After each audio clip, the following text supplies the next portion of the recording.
Esse político é um populista, só fala o que o povo quer ouvir. Muito provavelmente você já deve ter escutado isso em algum lugar. Mas você sabe o que foi o populismo? E qual a diferença do populismo brasileiro para o dos nossos hermanos? Você sabe como um cadáver sequestrado pode bagunçar toda uma política nacional? Para ouvir sobre isso e um pouco mais, fique comigo, que eu sou Victor Alexandre e começa agora mais um História em Fontes.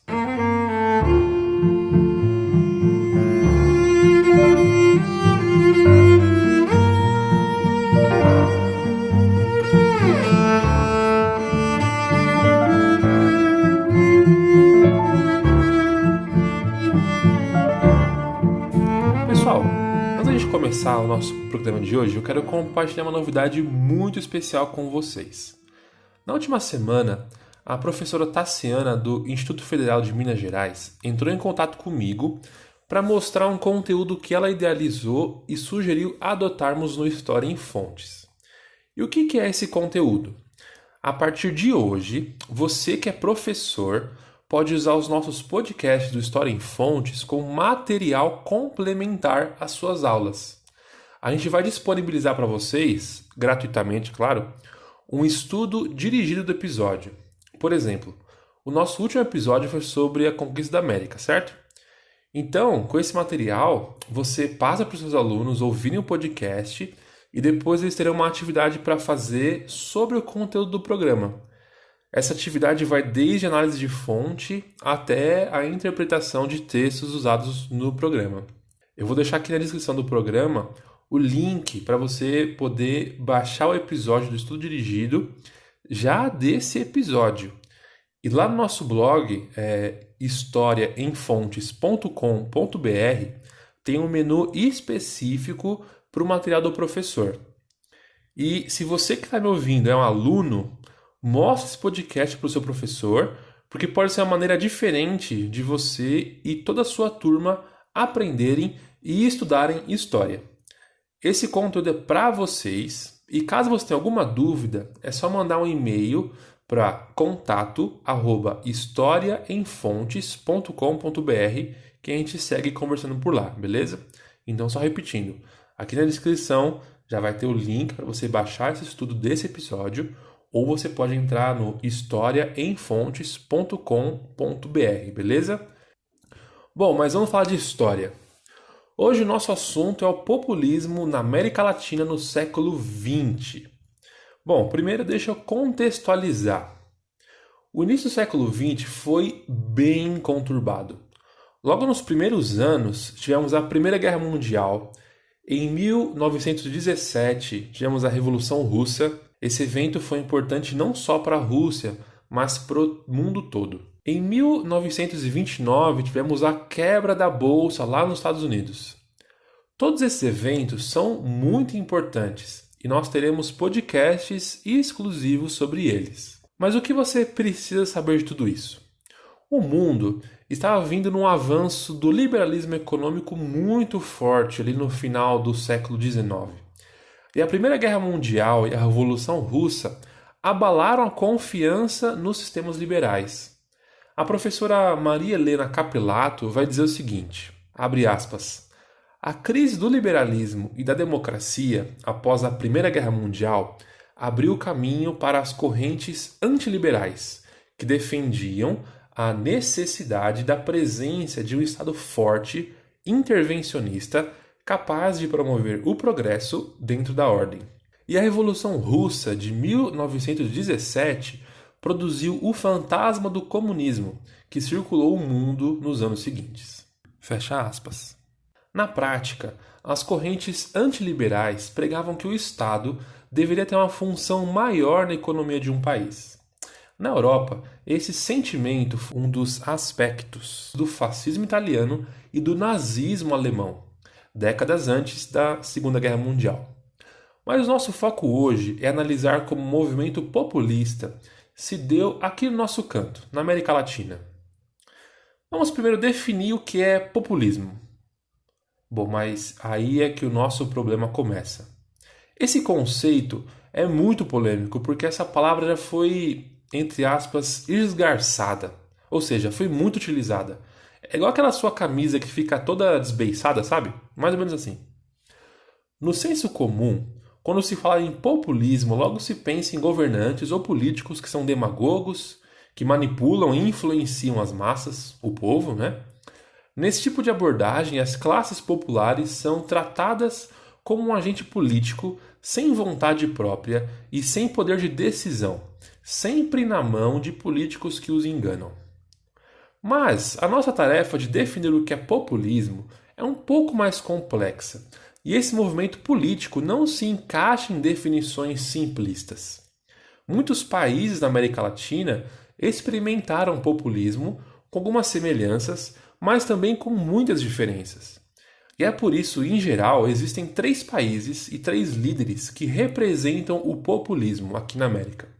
O primeiro dele é o Lázaro Cárdenas, que o movimento é conhecido como cardenismo, aconteceu lá no México. O segundo é o Juan Domingo Perón, é o movimento do peronismo, aqui na Argentina, nossos vizinhos.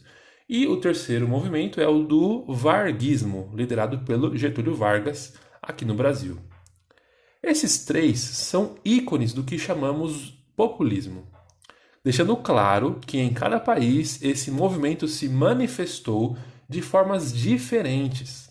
Bom, para você aprender bem a diferença entre esses 3 países, hoje vamos começar pelo peronismo na Argentina.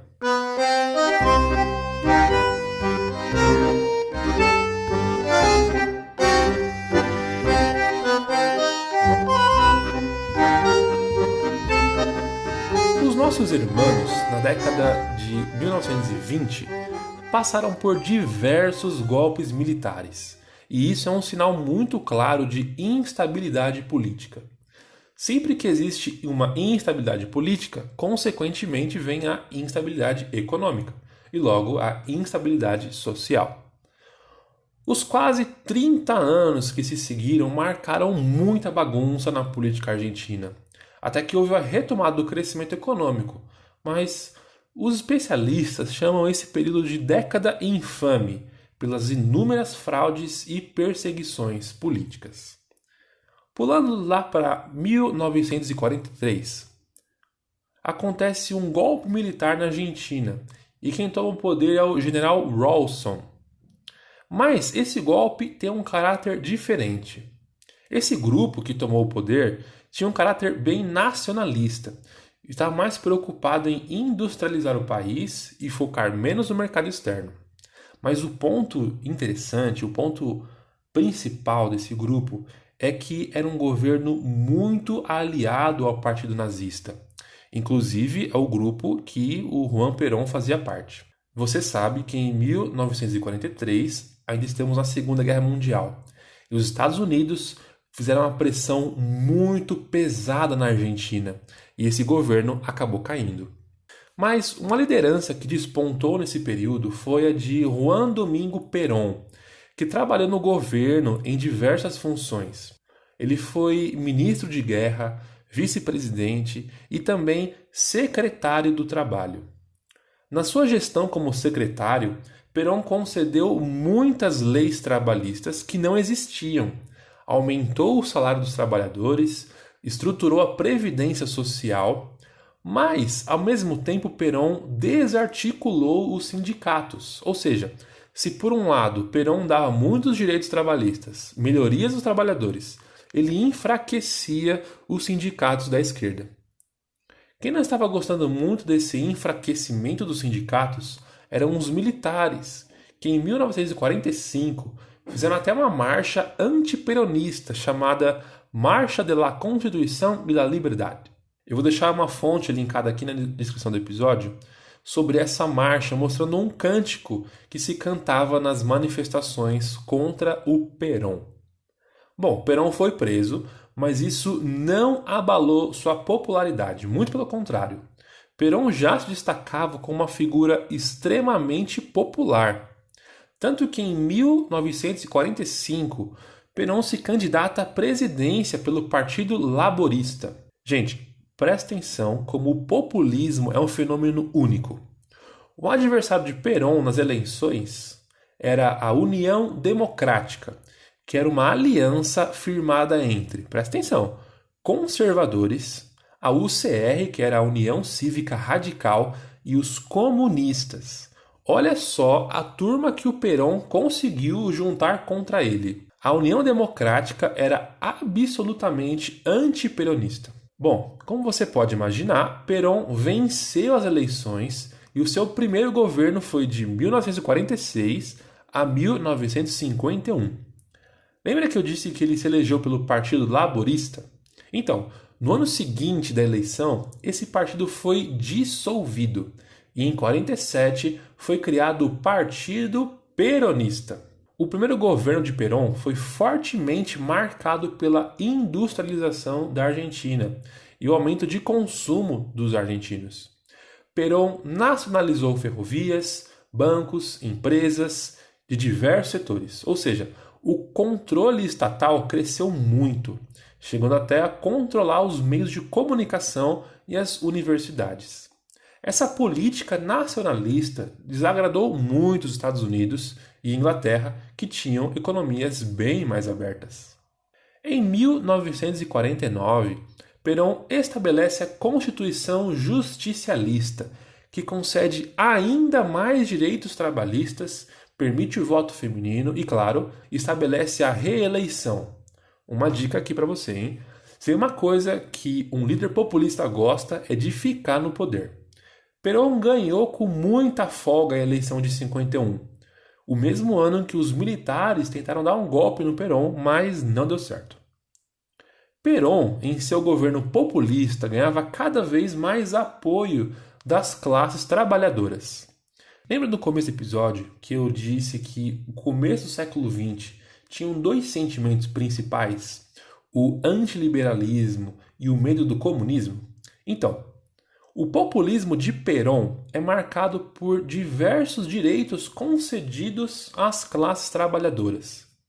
Mas hoje, alguns historiadores veem esse movimento como uma estratégia de evitar as revoluções proletárias tão presentes no socialismo.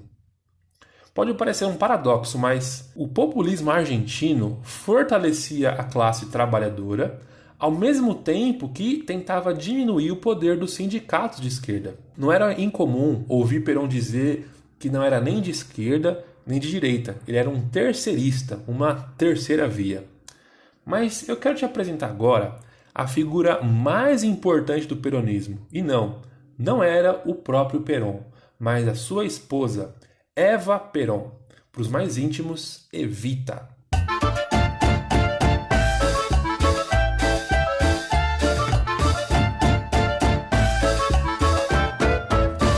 Maria Eva Duarte Perón veio de origem humilde. Ela foi atriz do cinema argentino e de radionovelas antes de se tornar primeira-dama.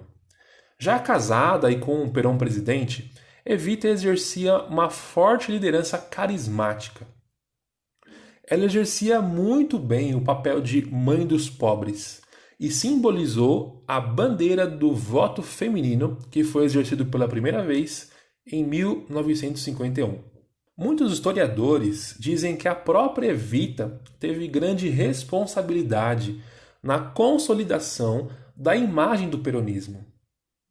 O seu trabalho no governo era presidir a Fundação Eva Perón, uma associação que fazia assistência aos mais necessitados e foi um dos pilares mais fortes na política peronista. Eva Perón tinha uma imagem pública quase mítica. Eu vou deixar linkado aqui na descrição diversas fotos para você conhecer um pouquinho mais sobre a história dela. A figura de Evita foi muito usada no governo Perón como propaganda do mesmo. Suas imagens geralmente levavam a duas mensagens. A primeira mensagem que se buscava mostrar era a imagem angelical, acolhedora, maternal, geralmente vinculada ao cuidado das crianças e dos pobres. Mas ao mesmo tempo, existia uma outra imagem que se passava da Evita, que era da beleza, da sua sensualidade, mas sempre mostrando ela como complemento ao Perón, formando um par ideal, entre aspas. Com toda essa popularidade, Eva Perón foi um grande pilar do peronismo. Sempre que ela se referia ao marido, era como uma espécie de devoção. Inclusive, quando ela escreve sua biografia, fica muito claro essa devoção ao Perón, pois o texto serve praticamente como uma propaganda do próprio marido, de que ele era atencioso, preocupado e sempre pensava primeiro no povo. Evita faleceu jovem, aos 33 anos, devido a um câncer no útero. Como era de se esperar, a sua morte também serviu como um símbolo. O governo Perón começou praticamente um culto à imagem de Eva. Criaram bustos, quadros, selos e por aí vai. Sua biografia passou a ser distribuída nas escolas e a sua imagem ao lado de Perón era muito comum nos livros infantis. O fato curioso e até um pouco estranho é que o seu corpo foi sequestrado pelos militares porque eles estavam com medo de acontecer algum tipo de histeria popular com a morte de Evita. Esse desaparecimento só serviu para aumentar a mística em torno da sua figura. Foi só nos anos 60 que descobriram o seu corpo em um cemitério italiano e trouxeram de volta para a Argentina, e hoje o seu mausoléu é um ponto turístico. Com a morte de Eva Perón, o governo do seu marido perdeu muita força. Já no segundo mandato, as políticas antes de aumento de salários, estatização da economia, não estavam fazendo a Argentina progredir. As massas abandonaram Perón e em 1955, os grupos que ainda o apoiavam foram sumariamente massacrados em um dos dias mais sangrentos da história desse país. Houve um ataque na população apoiadora de Perón, numa manifestação a favor de Perón. Centenas de pessoas morreram, inclusive crianças. Nesse ataque, nesse massacre, Perón fica sem alternativa e renuncia à presidência, se exilando na ditadura franquista lá na Espanha. Durante os 18 anos que Perón ficou exilado, o peronismo se manteve como uma corrente político-ideológica, tanto à esquerda quanto à direita no país, e foi proibida e muito combatida. Perón, depois desses 18 anos, ele volta como vice-presidente do Héctor Cámpora, em 1973. Assim que ganha a eleição, Héctor lhe renuncia e Perón volta ao poder. Mas ele morreu um ano depois e os militares deram um golpe, instalando uma violenta ditadura na Argentina.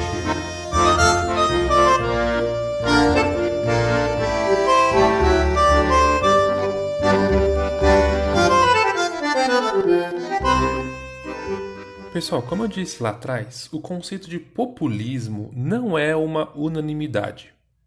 O dicionário político organizado pelo Norberto Bobbio vai dizer que as definições de populismo são imprecisas, ambíguas e que alguns modelos são contraditórios. Já o professor Isaiah Berlin vai dizer que o populismo é o complexo da borralheira. Lembra aquela história da Cinderela? Então, mas um pouco diferente da história do conto de fadas, no populismo, a busca pelo príncipe ainda não acabou. Já os historiadores Mackinnon e o Petrone vão colocar mais duas coisas importantes para a gente pensar. O populismo é um fenômeno histórico singular que se manifesta em um tempo e espaço específico, ou ele pode ser entendido como uma categoria de análise e ele consegue ser aplicado em outras épocas e sociedades. O populismo na Argentina foi um movimento bem específico que movimentou diversas esferas da sociedade. Uma das marcas desse populismo era como o líder se projetava para as massas, se colocava como o único líder capaz de cumprir os anseios do povo e tinha uma propaganda da própria imagem muito forte e presente. O peronismo foi reivindicado por partidos da direita e da esquerda ao longo dos anos. Não só o legado peronista persiste, como também a imagem de Evita. A Cristina Kirchner, que hoje é a vice-presidente, lá em 2012, criou uma nota de 100 pesos em homenagem a Evita. O curioso é que ela conseguiu uma forma de vincular a sua imagem à de Eva Peron, colocando na nota o seu apelido, Latina, é o apelido da Cristina Kirchner. Eu vou deixar aqui linkado também essa nota para você analisar essa fonte. Ou seja, o populismo ainda pode ser visto em nossos dias e os políticos fazem uso da história para ganhar eleições ou simplesmente aumentar sua popularidade. É importante entender o populismo em seu devido tempo e espaço, e conhecer essas facetas nos ajudam a discernir políticas públicas adotadas hoje. Eu espero muito que você tenha gostado desse programa. Faremos uma segunda parte falando do populismo brasileiro, claro. Todo esse conteúdo é fruto de uma das nossas aulas num curso de História de uma faculdade pública. O meu trabalho aqui é apenas compartilhar esse conhecimento com você. Mas como eu sempre digo, isso aqui é apenas uma introdução. Eu vou te indicar uns materiais caso você queira estudar mais sobre isso, certo? A primeira indicação é um livro chamado Multidões em Cena, Propaganda Política no Varguismo e no Peronismo. Esse livro é muito legal, porque ele é uma análise de como os governos populistas usaram a propaganda, usaram a própria imagem nos anos que se seguiram. É muito bom esse livro, eu recomendo bastante. Como eu disse, Eva Peron foi um símbolo muito forte nesse período. Existiram várias peças de teatro, vários livros, vários filmes sobre ela. E tem um filme recente que chama Eva Não Dorme, que conta sobre esse sequestro do seu cadáver. Eu vou deixar também aqui linkado para você o arquivo Eva Peron. São mais de 60 fotos dela para você ver a trajetória dela e como ela conseguia contagiar a população. Bom, é isso. Só lembrando que já tem disponível o estudo dirigido desse episódio para você, professor, usar com os seus alunos. E se você é um aluno, mostre isso aqui para o seu professor, beleza? Eu espero muito que você tenha gostado desse episódio. Caso queira, você pode compartilhar esse programa com algum amigo seu nas redes sociais. E você pode também seguir no Instagram, @História em Fontes. E depois de ouvir, comenta lá o que você achou. No nosso blog também, historiaemfontes.com.br, tem mais conteúdo para você. Muito obrigado por me ouvir até aqui. Nos ouvimos no próximo programa. Fiquem em paz. Fui!